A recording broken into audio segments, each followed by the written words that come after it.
इंसान और जानवर। क्या फ़र्क है इंसान और जानवर में, और कौन तय करता है इसकी परिभाषा? अजीब लग रहा है ना मेरा ये सवाल, मगर ये सच में चर्चा का विषय है। क्योंकि आजकल इस देश में बेजुबान जानवर को कष्ट देकर जुल्म किया जा रहा है और हैवानियत करने वाले गुनहगारों को आसानी से रिहा कर दिया जा रहा है। जब मार्ग अकस्मात में हजारों लोग मर जाते हैं और अनैतिक लोगों की बेदरकारी की वजह से जो हादसे होते हैं, तब ऐसे कानून क्यों लागू नहीं किए जाते? जब सड़क पे जानवर घूमते हैं, हिंसक बन जाते हैं, तो उन्हें दवाइयाँ देकर खामोश कर दिया जाता है या तो मार दिया जाता है। मगर उससे भी घिनौना कृत्य जब एक इंसान करता है, बलात्कार और कत्ल जैसे कुकर्म सरेआम करता है, तब तो उन्हें बेगुनाह साबित करने के लिए सरकार केस से जुड़े लोगों को ही रफा दफा कर देती है। क्यों? ऐसे लोगों से देश को बचाना क्या सरकार और न्याय व्यवस्था की जिम्मेदारी नहीं है? ये जानते हुए भी कि ये गुनाह माफ़ी के लायक नहीं है, फिर भी खामोशी का साथ चुनते हैं। पता है क्यों? क्योंकि जब पैसा और ताकत बोलते हैं, तब सत्य को गुमराह करना आसान हो जाता है। और बेईमान लोगों की कमी नहीं इस देश में, और ये बात अब हर कोई जानने लगा है। सच को झूठ और झूठ को सच साबित करना सिर्फ कुछ घंटों का ही काम है। कभी सोचा है कि ये जानवर आखिर ऐसा व्यवहार क्यों करते हैं? और ये जो हो रहा है उसका आखिर कौन जिम्मेदार है? कभी गाड़ी के नीचे कुचल दिया तो कभी स्कूटर से टक्कर मार दी, कभी आंखों पे वार कर दिया तो कभी हाथ पांव तोड़ दिए, कभी खाने के लिए खिलौने की तरह इधर उधर पीछे भगाया तो कभी छत से नीचे फेंक दिया, कभी निजी स्वार्थ की वजह से लोगों पर हमला करवा दिया तो कभी दूसरे जानवरों को डराने में इस्तेमाल कर दिया, कभी स्वादिष्ट भोजन करने के लिए दो हिस्सों में काट दिया तो कभी क्रोध में घायल कर दिया, कभी त्योहार पर रंगों से तो कभी पटाखों की आवाज़ से डराकर अनैतिक व्यवहार कर दिया तो कभी शारीरिक शोषण कर दिया।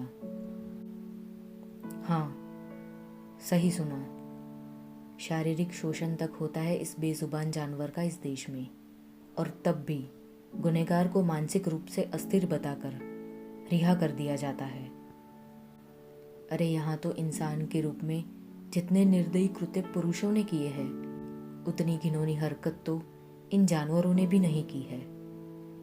तो अब बताइए, जानवर कौन है और इन सब हादसों के पीछे का असली गुनहगार कौन है? और समाज के लिए खतरा आखिर कौन है? कितने किस्से सुने हैं हमने जहां इन जानवरों ने हमारे देश की रक्षा से लेकर घर की सुरक्षा करने तक सहाय की है। इनके वजूद से बहुत सारे लोगों की जिंदगियां आसान हुई है।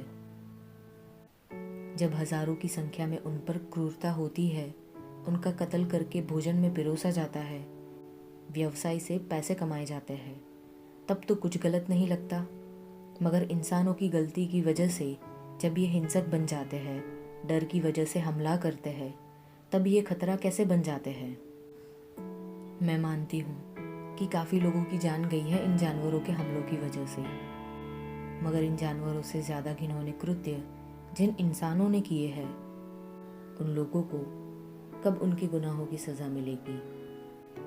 एक नया कानून अगर लोगों की सुरक्षा के लिए रातों रात बन सकता है, तो इन बलात्कार और कत्ल करने वाले लोगों के खिलाफ क्यों नहीं बन सकता? न्याय और सुरक्षा अगर करनी ही है तो शुरुआत बलात्कारियों के मृत्यु दंड से ही करते हैं।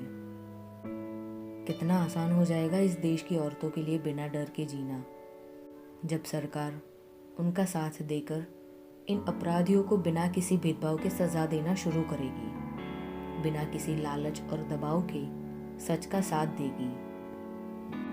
वैसे सजा तो कभी अपराधी को यहाँ आसानी से मिलती नहीं, मगर न्याय की उम्मीद में बेगुनाह इंसान की जिंदगी जेल में जरूर गुजर जाती है।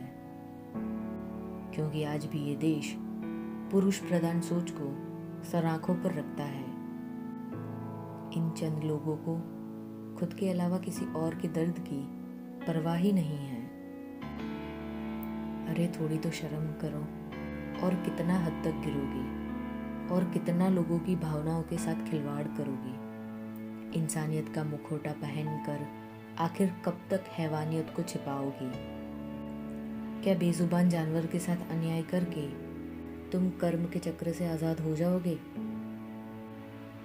जिस देश में इंसान को इंसान की तरह देखा ही नहीं जाता, वहाँ जानवरों के हक के लिए कहाँ से इंसाफ मिलेगा? इन सारी घटनाओं से तो यही साबित होता है कि इंसान तो बहुत है इस देश में, मगर इंसानियत की मौत हो चुकी है। अंत में सिर्फ इतना कहना चाहती हूँ कि कृपया करके बेजुबान जानवर को और ना सताओ। कृपया करके हिंसा को और ना बढ़ाओ।